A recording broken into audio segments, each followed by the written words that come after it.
Welcome to the LDN Radio Show, brought to you by the LDN Research Trust. I'm your host, Linda Elseygood. I have an exciting lineup of guest speakers who are LDN experts in their field.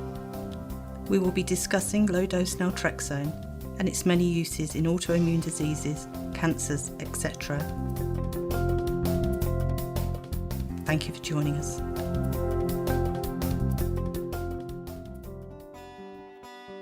This show is sponsored by our members who made donations.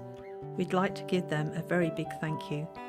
We have to cover the monthly costs of the radio station's software, bandwidth, phone lines and phone calls to be able to continue with the radio show.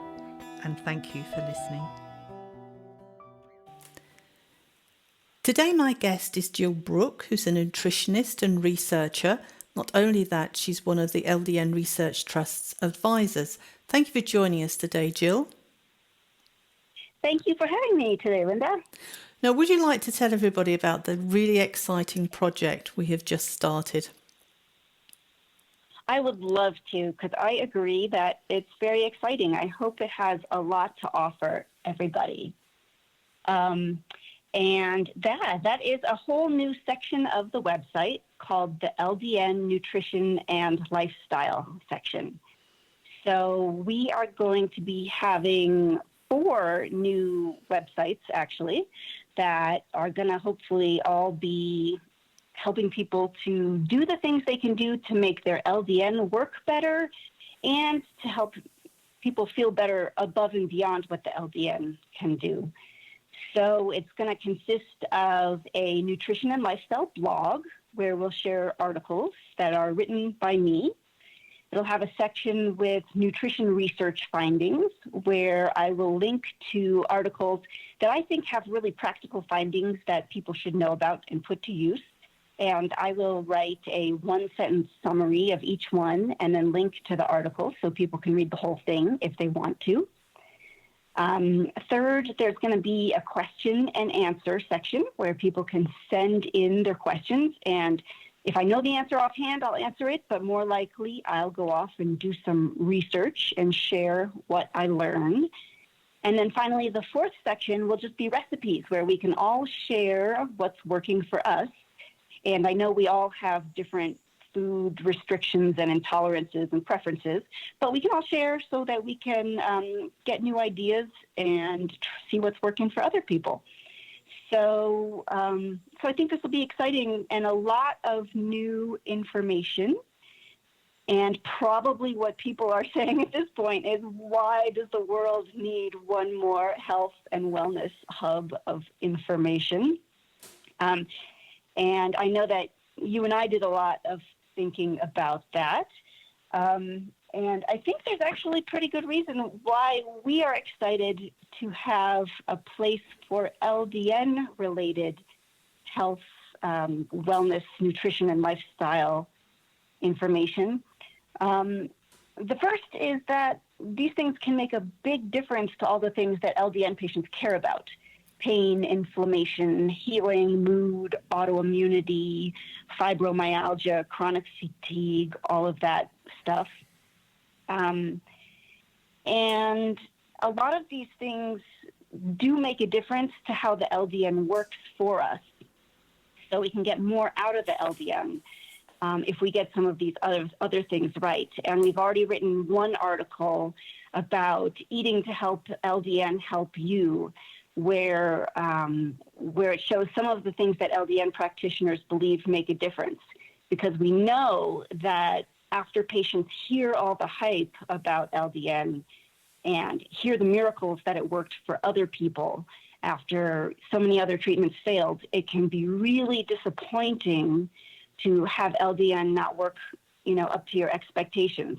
So the first article that I wanted to write was some of the things that LDN practitioners find in terms of eating changes that can help the LDN work better. And we'll do more stuff like that. Another reason that we thought it was valuable to have an LDN based hub for this kind of information is that there is nutrition and lifestyle solutions are a lot like LDN in that their use doesn't make anybody rich, right? So nobody's advertising how effective they can be. So this website is going to try to help be that advertiser of evidence-based nutrition and lifestyle strategies that are proven to make such a big difference. So, for example, we have one article up already talking about how for adults with insomnia, eating 2 kiwi an hour before bed is proven to help sleep so much that after 4 weeks, it brought people from an average of 6 hours of sleep a night to 7 hours a night. And to me, it's just amazing that something so simple and easy and safe can make such a difference, you know? And how come nobody talks about this? How come people get on Ambien and these, fairly drastic drug measures without trying the easy, simple stuff first? And so I feel about these things the way I feel about LDN. Hey, everybody should know about this stuff. So this is going to be a place for that kind of thing. I don't know if people know this, but there is an average 17-year lag time between when new research findings get published and when they get incorporated into day-to-day practice. 17 years. Oh, sorry? Yes, I'm here. Sorry, I heard some noise there. Anyways, but that's astounding to me, that why on earth should it take 17 years for good, wonderful, helpful treatments to make it into day-to-day practice? And I think that for nutrition and lifestyle findings, it's even worse because they often never get publicized at all. And I know that when I have attended LDN conferences, either in person or online, I've been blown away by how you are amazing at attracting physicians and researchers who have so many wonderful evidence-based answers and solutions that nobody else is talking about. And LDN is obviously the biggest example of that, but your conferences are where I hear about things like mistletoe for cancer, or the third type of SIBO that doesn't show up in a normal breath test, or 100 other things that make me realize that the LDN community that you have brought together really scours the research to bring great, safe, evidence-based solutions years before anyone else is implementing them. And I wanted to bring that for the nutrition and lifestyle side of health to this website. So that was my hope. And then finally, of course, just building a community, because I suspect that a lot of us who are here learning about LDN, the reason we're here is that we have maybe had similar experiences of chronic illness or pain or medical problems that weren't really well addressed by the conventional medical approaches, and we were forced to go looking elsewhere and find our own solutions. And so that's kind of a beautiful community that I feel like I'm excited to interact with and bring together. So Jill, people listening, if they think, okay, I should do something, I should clean up my diet, and then they can search on the internet, what is the diet that you should be eating? I mean, there are experts in their field, and many have their own form of a diet. Where do you start? Where do you find the diet that is right for you? I think that is the question that people ask. Should I be eating meat? Should I be eating dairy, gluten, fruit, vegetables? Should I have, too much fruit? It's got too much sugar. Should I be eating salt? Should I be eating sugar? And I think some people are so overwhelmed and bewildered, they put it off for another day because they don't understand it and they don't know which is the right diet. Will you be addressing that in future blogs? Yes, absolutely. And I think there is no easy answer for everybody to that, because I think everyone is very different in what works for them. But I think what is the same for everyone is that we all live in a nutritional environment that has gotten way out of whack with what our biology was designed for. So to that end, there's a few basics that everyone can benefit from, right? You know, it doesn't matter what kind of genetics or body type or health problems you have. Everybody, you know, is better off when they give up the junk food, for example. And so there's a few things where we're all on the same page and where the knowledge is not the problem. So, for example, the vast majority of clients that I see, they already know many things they could be doing, but their limiting factor is not knowledge, it's willpower. So luckily, the research has tons of fantastic evidence-based strategies for improving willpower and improving self-control. So I think that's always a good place we can start. So there's a ton of tricks and strategies for just making your body less excited about sugar, and for shrinking your appetite, and for changing your taste buds, and changing your associations so that you don't crave the bad things as much and you do crave the healthy things. So that's one place that we can start. And I love writing blog posts about that because when you read it, you're like, you know, it's like you want to whack your forehead and say, oh, I can't believe that all this time, you know, I could have been doing that and it would have been so easy. So I think that's one starting place. When it gets to the specifics of should you give up dairy and do you need to be eating low carb, that's where I'm a big fan of sharing the evidence of the pros and cons and who would need to do that and who wouldn't, but also really encouraging self-experimenting. I think that if we can all kind of get into the habit of doing some smart self-experiments, then we can really get to where we can fine-tune things to what we need individually. Because science is wonderful for saying what is great most of the time for most people, but of course none of us is the average person. So we still need to sort of develop a habit of doing our own self-experiments to see what works for us. And I can give guidance on, you know, what the experiment should look like, how much time you should give it to know whether it's working or not, which ones to try first, because more people are more likely to need those. But I think that that's kind of where it's fun to have a community come together, because a lot of us can be dabbling with playing with some of these things and sharing what we find and our tricks along the way. So I hope that answers your question. Yes. I mean, will you also be helping people find out what foods they're allergic to? You know, the strategy of, you know, eliminating something for a while and then reintroducing it to see if you're any different. I mean, are you going to do some hand holding along the way to try and help the majority of people understand?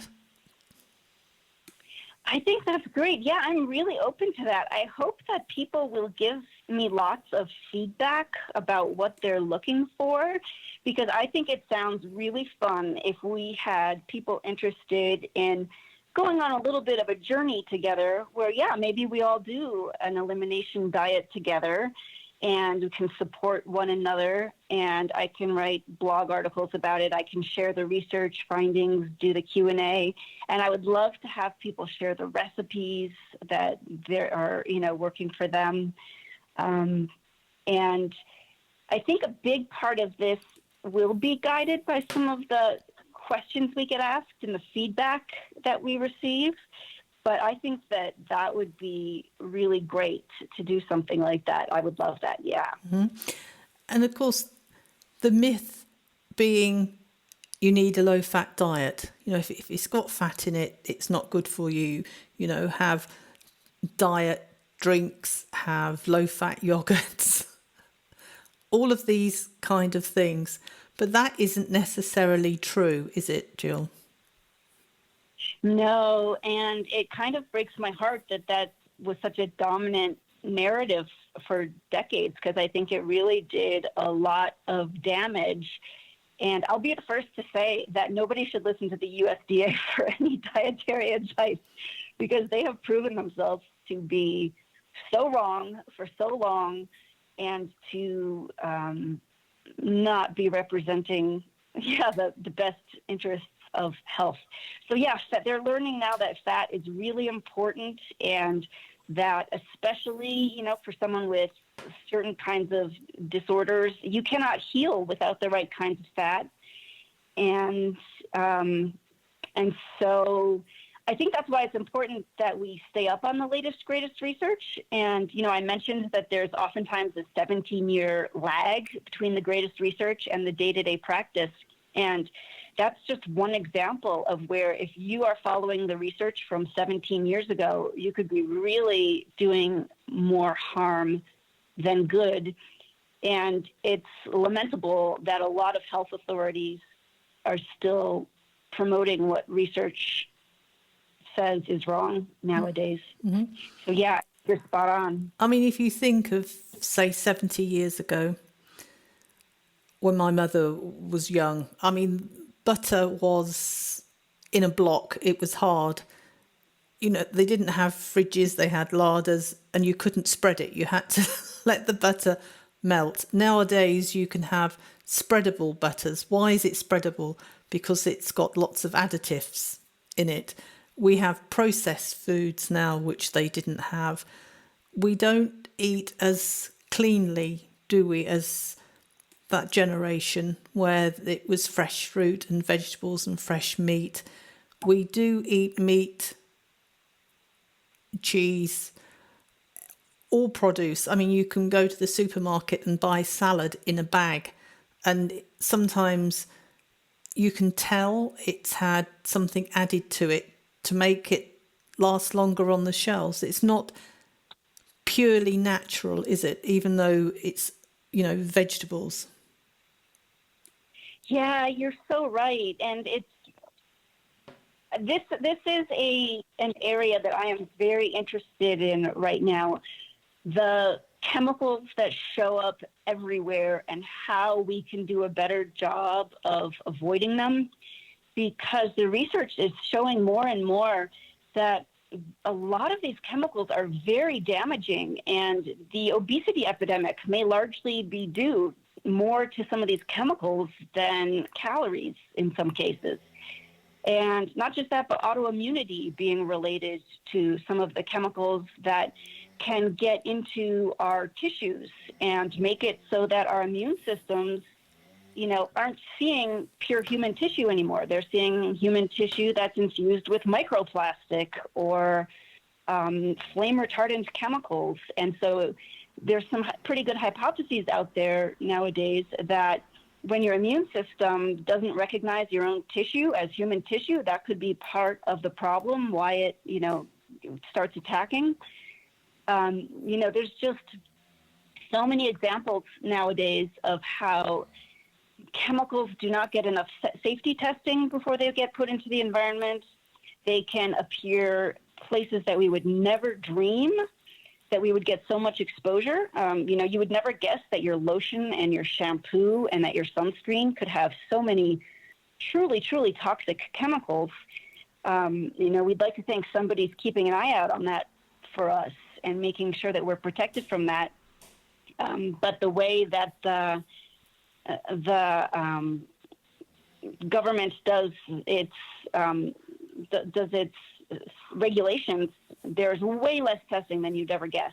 Mm-hmm. And so a lot of what I do enjoy researching and writing about is how to avoid these chemicals or how to help get them out of your body if they're already in there. Well, that's a good way. I have to say myself, before I stopped eating gluten, I had really bad reflux, and I used to have to take a medication to stop the reflux. I mean, it was so bad that at night I used to have to sleep on like 4 pillows, and if I slipped down, the acid would come back and burn my throat and I'd vomit. It was horrible. But after stopping eating gluten, I didn't have to take that medication anymore. The reflux has gone. I can sleep on one pillow. I'm absolutely fine. So maybe we are taking medications that aren't necessary if we changed our diet. Oh, I think that's so true. Yeah, I think you're right about that. We know what else is amazing is that if you look in the research, and I'll be excited to share a lot of this on the website, there are a lot of cases where there are natural foods that are proven to be just as effective as the drugs for certain problems. And, so why wouldn't you just eat a food instead of taking a drug if you had the option? Exactly. So how are we going to build this community, Jill? How can people join in and take part? And I mean, it's not restricted to England, America. It can be Australia, New Zealand, Canada, India, Europe, anywhere. It's a completely online international community we're trying to build. But how do people contact us? Yes, so there's a couple options. You can either go to the ldnresearchtrust.org website, and if you go under LDN Resources, you will find this section of the website that is called LDN Nutrition and Lifestyle. And there you will find places where you can either use the Contact Us button, or you can click on my email address, which is Jill, Jill, at dietforhealth.com. So it's just the words, dietforhealth.com. And you can ask questions. You can make requests about topics you want to see covered. We'd love it if you would share recipes. Please make sure to give attribution if you didn't invent the recipe yourself. If you got it from a website or something, please let us know so we can give proper credit. I would really love it if people want to share the research findings that have served them, if they have some practical findings, especially if there are people from other countries that might be exposed to different circles of research than what I see. And just generally share any feedback, because I'm here to serve you, and I can do that better if I know what you like and what's most helpful to you. So I think that's the way that we can start getting a dialogue going. Mm-hmm. And I know, Linda, that you've done an amazing job of putting all of these articles onto numerous platforms. So if somebody can't read them on the website, they can listen to them on YouTube. And so I think that's how we'll get started. Hopefully get people letting us know what they want and need. Mm-hmm. Now, people might say, okay, so what's the catch? How much is this going to cost me? Well, the good news is it's free. You're giving your time and expertise to help people, and you're not charging. So, people don't have to feel once they've contacted you, you're going to say, oh, that's going to be $500 if you want to join. I mean, it's a free community. Everybody is welcome, and everybody, can take part. So we would really welcome people's ideas. But also, starting in September, when we have enough blog posts and questions and answers, we will have a radio show dedicated to them. And as you said, they are turned into videos and on YouTube and on our Vimeo channel. But the radio shows also go on Google Podcasts, Apple Podcasts, Spotify, and many, many other different radio platforms. So we really are trying to get the word out there, and the more questions and ideas and suggestions, that would make your life easier, wouldn't it? Yes, yeah. And already the questions that have come in have made me think about things I hadn't thought about before. They've made me research things I hadn't researched before. So I love that. I'm very excited. Yeah. Yep. Well, we'll leave it for about 4 months and we'll have you back and we'll find out what's been happening.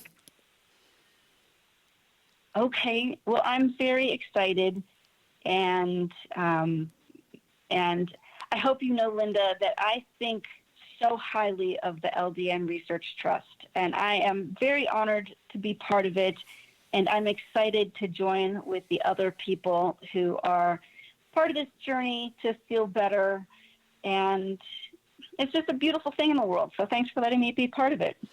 What we didn't mention there is that you're also an LDN patient, so you've walked in the shoes of many of our listeners. Yes. Yep. I had a 17-year diagnostic delay.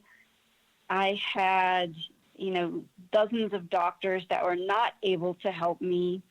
And so that's one reason why I am a bit of a do-it-yourselfer. That's why I like to look in the research, and I like to find solutions that anybody can do safely from home without needing a doctor or a prescription. And that all is informed by having LDN completely change my life after a couple decades of having a pretty rough time of it. And so that's also why I do feel so grateful and loyal to the LDN Research Trust, because you and the LDN Research Trust really made a huge difference in my life, and I look forward to helping other people maybe have an easier time of it going forward. Mm-hmm. And we're very lucky to have you, Jill. And thank you very much for being on the show today. Oh, thank you, Linda. Take care. This show is sponsored by our members who made donations. We'd like to give them a very big thank you. We have to cover the monthly costs of the radio station's software, bandwidth, phone lines and phone calls to be able to continue with the radio show. And thank you for listening.